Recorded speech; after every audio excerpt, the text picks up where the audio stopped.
Atma, knowledge of the self.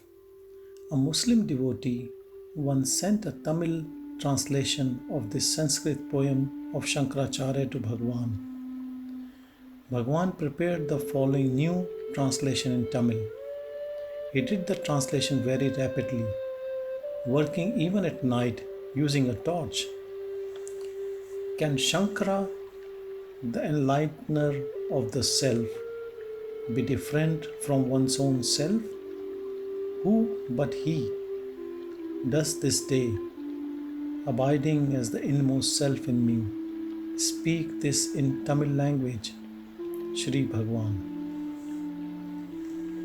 This Atma, knowledge of the self, is meant to fulfill the want of the seekers of liberation who, by their prolonged tapas, have already cleansed themselves of impurities and become mentally peaceful and free from desires. Of all the means to liberation, knowledge is the only direct one. As essential as fire to cooking, without it, liberation cannot be gained. Not being opposed to ignorance, karma does not destroy it. On the other hand, knowledge destroys ignorance as surely as light does darkness. Owing to ignorance, the self now appears to be covered up. On the removal of ignorance, the pure self will shine forth of itself, like the sun after the dispersal of clouds. The jiva is mixed up with ignorance. By constant practice of knowledge, the jiva becomes pure, because knowledge disappears along with ignorance as the cleansing nut with the impurities in the water. But here is the word: how can the self alone be real and non-dual? Sansara is full of likes and dislikes and other opposites.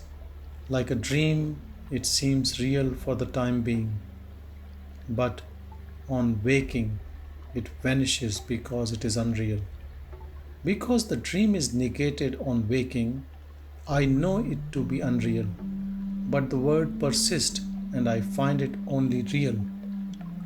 So long as the substratum of all, the non-dual Brahman, is not seen, the word seems real, like illusory silver in a piece of mother of pearl. But the word is so diverse, yet you say there is one only. Like bubbles rising on the surface of the waters of the ocean, all the words arise from, stay in, and resolve into the Supreme Being, who is the root cause and prop of all. In the being consciousness bliss, which is all permeating eternal Vishnu, all these diverse objects and individuals appear as phenomena, like various ornaments made of gold. Yes, but what about the numberless individual souls? Just as the all-pervading Akash or ether appears fragmented in different objects, as in a pit, a jar, a house, a theatre hall, etc., but remains undifferentiated on the limitations falling away. Similarly, with the single non-dual ruler of the senses, seeming to function as gods, men, cattle, etc. But the individuals have different traits and function according to different conditions. The traits, etc., are also superimposed. Pure water, tasteless by itself, tastes sweet, bitter, salty, etc., according to the admixture in it, upadhis. Similarly, race, name, status, etc., are all superimposed on the non-dual self of all. What are these upadhis which play such tricks on the self? They are gross, subtle, and very subtle as described here. The gross body, made up of the 5 gross elements earth, water, fire, air, and ether, is meant to reap the fruits of past actions in the shape of pleasure and pain. The subtle body, consisting of the 5 airs, the mind, intellect, the 10 senses, and made up of subtle elements, is also meant for enjoyment, as in dreams. Inexpressible and beginningless ignorance is said to be the causal body, as in deep sleep. Know the self to be other than these 3 upadhis. Doubt: if so, why is the self not evident to me? On the other hand, Shruti says this Purusha is made up of anarasa, essence of food. Just as a clear crystal, itself colorless, appears red, blue, yellow, etc., according to the background, so also the self, pure and untainted, seems to be identical with the body, the senses, the mind, intellect, or blissful ignorance, panchakoshas, when in contact with them.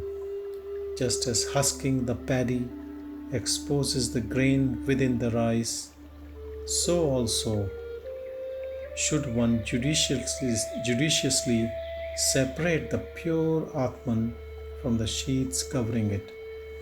Atman is said to be everywhere. Why should it then be judiciously looked for within the 5 sheaths? Though always and everywhere present, the self does not shine forth in all places. Just as light is reflected only in a transparent medium, so also the self is clearly seen in the intellect only.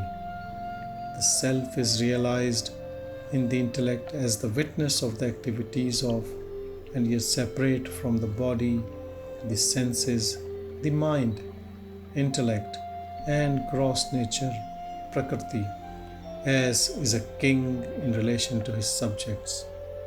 The self seems to participate in their activities, so he cannot be different from them, nor be their witness.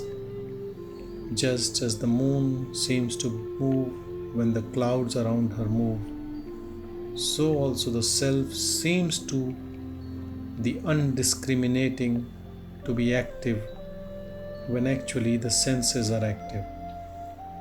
To be active, the body, etc., must also be intelligent. They are said to be inert. How can they act without the intelligent self participating in their actions? Just as men do their duties in the light of the sun, but the sun does not participate in them, so also the body, senses, etc., function in the light of the self without its participating in them. True, the self alone is intelligence. I know myself to be born, growing, decaying, happy or unhappy, and so on. Am I right? No.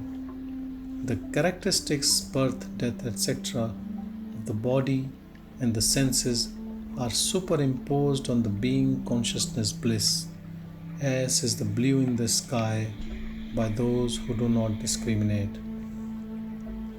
So also the characteristics of the mind, such as agency, etc., are by ignorance superimposed on the Atman, as are the movements of water on the moon reflected in it. Only when the intellect is manifested, likes and dislikes, pleasure and pain are felt. In deep sleep, the intellect remaining latent, they are not felt.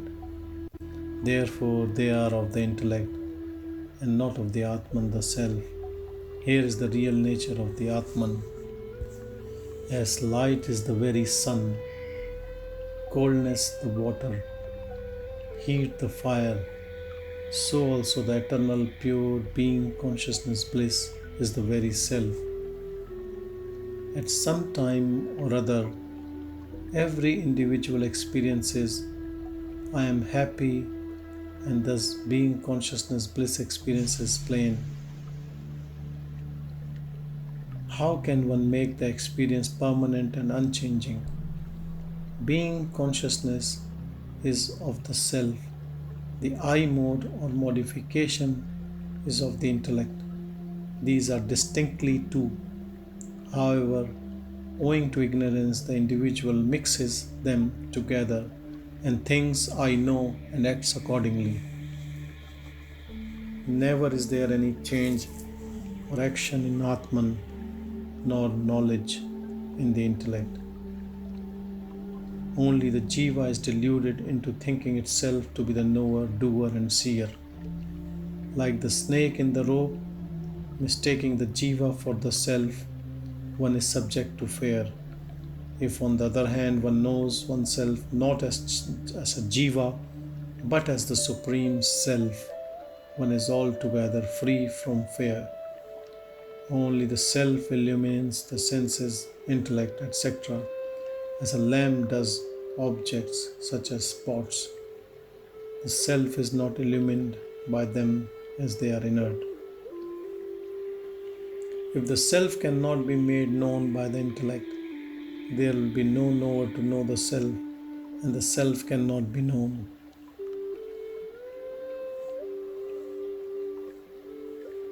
To see a light, no other light is needed.